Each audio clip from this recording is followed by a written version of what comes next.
During World War II, a visible fire could be a death sentence. Aircraft patrols scanned forests and fields for smoke plumes, glows at dusk, or sudden changes in terrain colour. Yet people hiding behind enemy lines still needed warmth, cooking heat, and a way to signal allies on the ground. The solution was not to abandon fire, but to redesign it. What emerged was a low-profile, low-smoke signalling method that burned hot, stayed quiet, and vanished into the landscape when viewed from above. This was not folklore. It was field-tested survival engineering. You know, conventional fires betrayed their users instantly. A normal campfire gives itself away in 3 ways. Smoke rises vertically and spreads.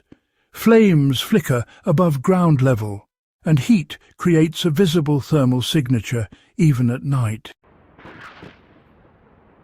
World War II pilots were trained to spot these cues. Even a small cooking fire could be seen from thousands of feet.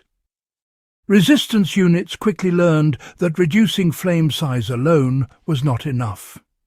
The fire itself had to be hidden below ground and its exhaust controlled. Now, let's talk about why the underground fire pit became the very foundation of the trick. The core of the silent signal fire was actually a buried combustion chamber, often a variation of what we now call a Dakota or trench fire. By placing the fire below ground level, well, the flames were completely shielded from direct view. The earth, you see, absorbed the light, muffled the sound, and stabilized the heat. From the air there was no visible glow, only undisturbed terrain. This alone made the fire nearly invisible. So here's the thing. Airflow was carefully engineered to eliminate smoke. You know, smoke forms when combustion is incomplete. You know, World War II field manuals and resistance notes, they really emphasized airflow as the key. So a second tunnel was dug, leading right into the fire chamber, and it was angled just a bit downward. This intake, well, it fed oxygen directly to the fuel, making for a much hotter, cleaner burn. Hotter fires, they produce less smoke, simple as that. The exhaust would rise slowly through the soil instead of bursting upward, and that way it would disperse before anyone could spot it. Now, you might wonder how signals were sent without open flames. The real brilliance of the trick was that it allowed for controlled signalling. By briefly covering or uncovering the intake tunnel, the fire's intensity could be adjusted, just like that. This created, you know, these subtle changes in heat, shimmer or faint ground-level vapour that could be recognised by trained allies nearby without alerting aircraft. In wooded terrain, signals were coordinated with natural cover, such as tree shadows or rock formations. Why fuel choice mattered more than fire size. Dry hardwood burned hotter and cleaner than softwood. Resistance fighters avoided resinous wood, which produced smoke and sparks. Charcoal was ideal when available because it emitted minimal smoke once ignited. You know, some units would actually pre-char wood several days in advance, then bury it until it was needed. This kind of preparation turned what could have been a risky open fire into a controlled heat source that really left almost no trace at all. So the question is, how did the fire stay invisible at night? Well, at night, light discipline was just as important as controlling smoke, if not more so. Fires were always kept shallow and then covered with a thin layer of soil or flat stones. These would radiate heat, but crucially they wouldn't emit any light. Cooking vessels were placed directly over the pit to block any glow. From the air, even at low altitude, there was nothing to see. On the ground, the fire was fully functional. How this method was used in real wartime conditions. In occupied Europe, resistance groups used these fires in forests and rural safe houses. Partisans in Eastern Europe relied on underground fires during winter operations.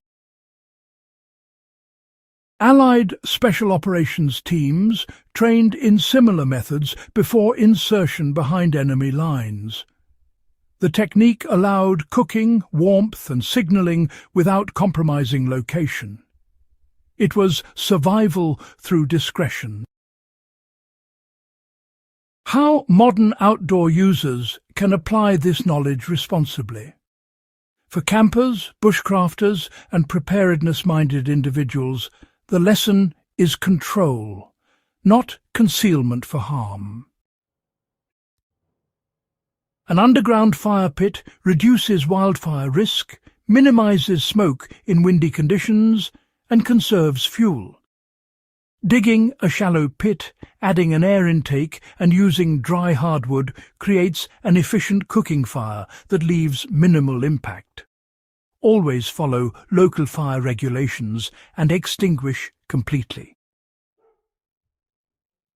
Now, here are some practical steps that, honestly, still work today. First, you'll want to choose a location with mineral soil. Then dig a fire chamber below ground and a smaller intake tunnel upwind. Use dry, split wood or charcoal. It's really important for a good fire. Keep the fire small and hot and, cover it partially with stones to help retain the heat. When you're finished, scatter soil back into the pit to erase any traces and, of course, cool the embers fully. These steps, by the way, mirror World War II practice, but with a keen eye on modern safety awareness. Why this trick still matters beyond history is really quite fascinating. The silent signal fire represents a broader principle. Visibility is often the enemy of survival. Efficiency, preparation, and, understanding natural forces matter more than brute force. World War II resistance fighters survived because they adapted ancient fire knowledge to modern threats. What this teaches about intelligence under pressure is, pretty remarkable. This was not technology driven by factories, it was intelligence driven by necessity. People with limited tools solved complex problems by understanding airflow, combustion and observation patterns. That knowledge, honestly, remains valuable wherever discretion and efficiency are required. If you value practical history that still applies to the real world, subscribe to Backyard Wisdom. Share this guide with fellow history buffs and outdoor thinkers and help keep these hard-earned lessons alive for the next generation.